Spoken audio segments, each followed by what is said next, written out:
Uncertainty over tariffs prompting questions for the Kansas economy since our state relies heavily on international trade. KSN's Aditi Lamba spoke to a local professor to better understand the impact on our local businesses. Aditi?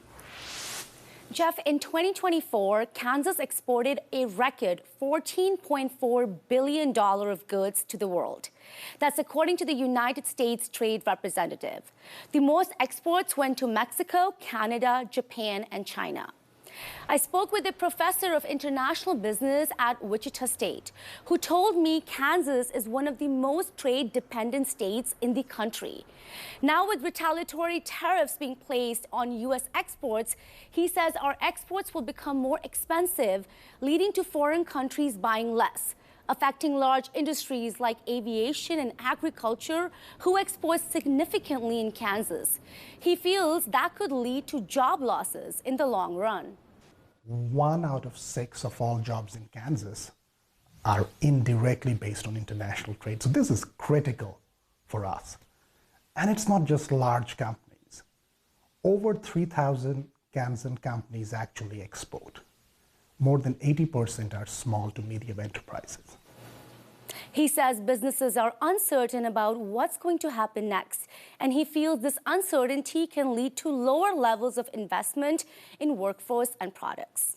Professor Chand says there are 2 things happening here. The first, costs of imported aluminum and steel to Kansas are going up. The second, exports heading out of the U.S. may start to decline. Both of those things can have a wider effect on the economy.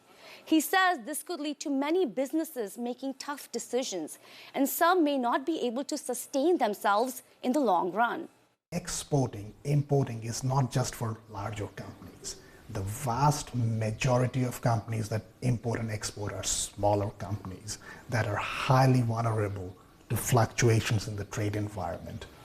He says the intent of the U.S. putting tariffs on imports into our country is to bring back manufacturing work to the U.S.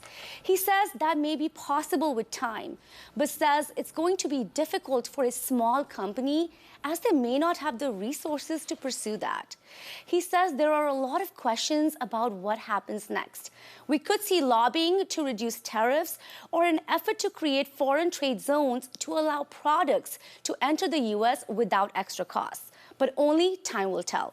Here for you, Aditi Lamba, KSN News 3.